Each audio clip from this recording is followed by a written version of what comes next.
Connection 4, A Retrofuture Resistance Story. Part 1 of 2. The whole world went dark in 1982. An error in the nuclear detection system started a cascade of missile launches. Luckily for us, the satellite defense system worked. Mostly. All the nukes going off in space fried every unshielded computer on Earth.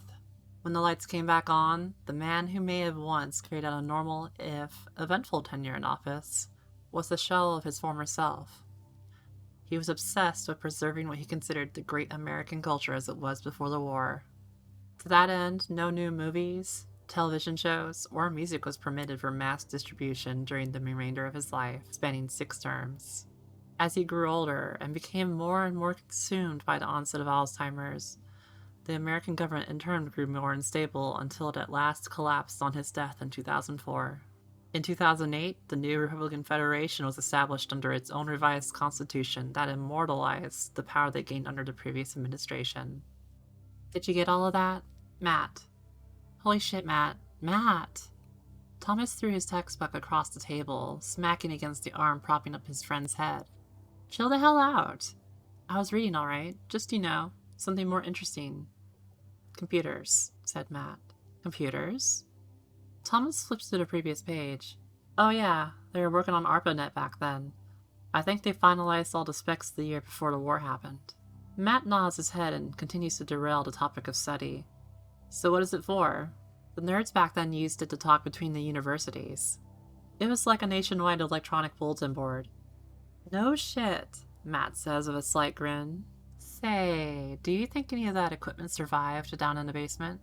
I know that smarmy-ass expression. You just had your first original thought of the week, huh? Said Thomas. Just show me where they keep all this old shit and I'll explain on the way.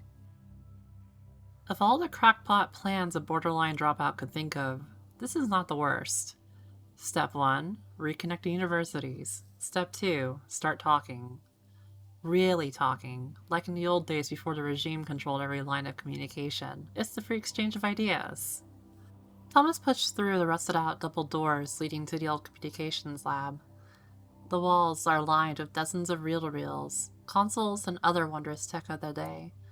But their prize lay beyond the primitive storage devices. A small black box with a handful of phone lines hooked into it, and an output going into a nearby workstation. Here we are, Thomas announced triumphantly. A genuine 300 baud smart modem.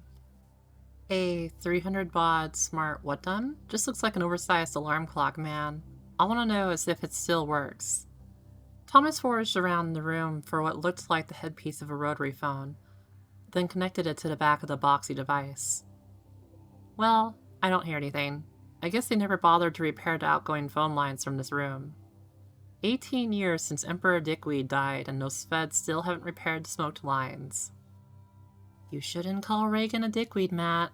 You know they got all the dorms bugged after that went down at the last blackout remembrance. Thomas corrects him, concerned more of his own well-being than honoring the late president for life. I really don't think they went out of their way to also bug this trash heap. Whatever. It doesn't matter. If there's no way to connect, then there is no reason to even bother, right? Thomas stares down at the lifeless black box. It was a solid idea, and I don't think I'm ready to give up yet. Let's go talk to Barb. Matt laughs. Are you serious? You want to talk to spazzy Miss Boxwine?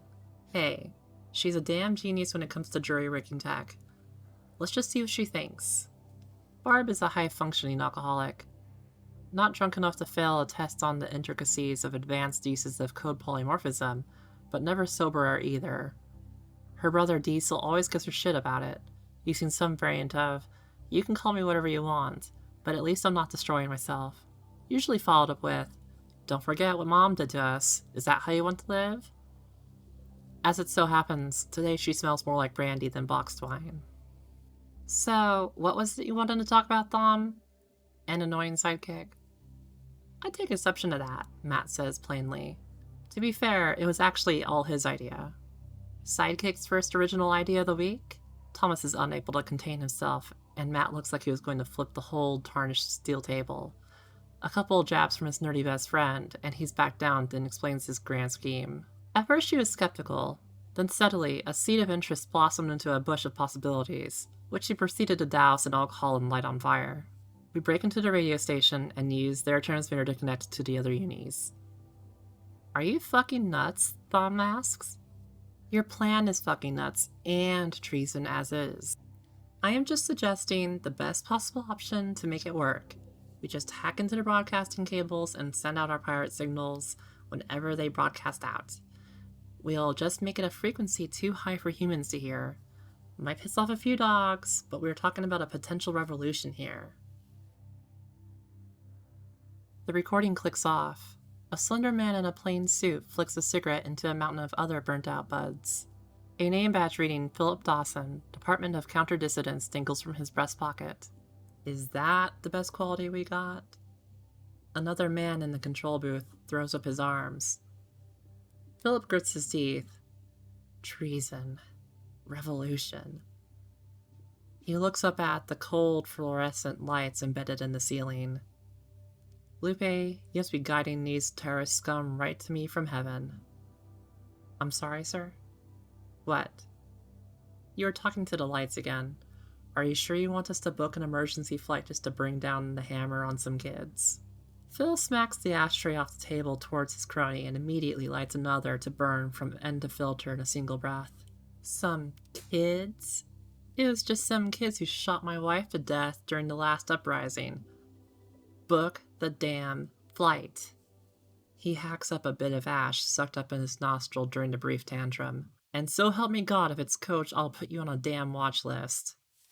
Some days after the initial meeting, Matt and Tom hunched over the small microphone listening to the static feed in from the speaker embedded on the opposite side of the console. A flash of static and the voice of Barb materializes. Great job getting these old CB radios working again, Tom. You really know what you're doing with this pre-war trash. Barb settles down with another swig from a small flask, doing her best impression of a sultry radio vixen. So, when are we going to do this? Matt laughs. Well, if we can get Shibby to help us with getting into the station. Barb immediately slams her hands against the radio, sending out a loud pop on the other end. Fuck, Barb, what's your problem? Tom says as he put his hand over his ringing ear. I refuse to work that scumbag, Dom. Find someone else or I'm out. What are you talking about, Barb?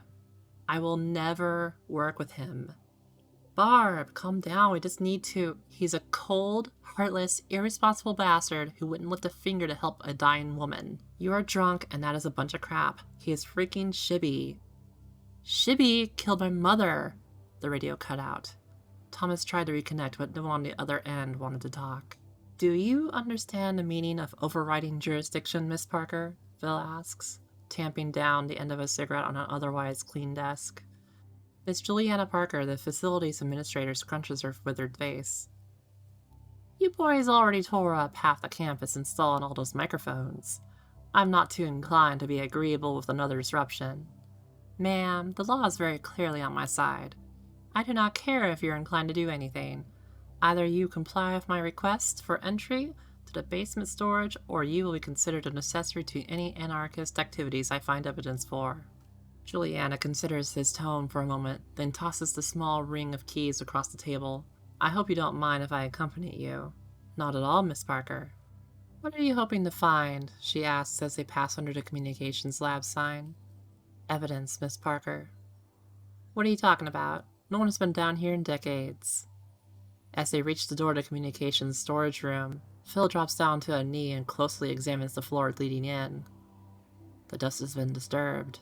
Decades, Miss Parker looks stunned. This can't be right. No one has any reason to come down here. How'd you know where to look? She asks. We triangulated a location based on the voices picked up on our surveillance equipment, and this wasn't the only location we identified either. Phil draws his gun and shoves through the door, arms held stiff as he scans the room. Searching the damp room, he approaches the terminal near the modem. What is all this? This is all broken down pre-war tech, Mr. Dawson. Phil looks behind himself. He notices a pile of broken down CB radios resting on a shelf full of other relics in varying conditions. On the shelf, two conspicuously empty and clean spots next to each other catches his attention.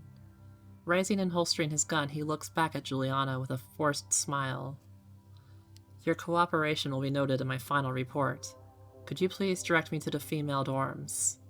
The screaming of a toddler in line behind her and the viciously polite argument over the last loaf of rye bread happening several feet away went a long ways towards magnifying the turmoil in Barb's mind. Do you want your eggs bagged up separately, hon? Barb feels the slight crust of her dried-out eyes crack as her attention is snapped back into focus. Do I what? Do you want your eggs in a separate bag? The ancient lady manning the checkout stands asks, jowls quivering and oblivious.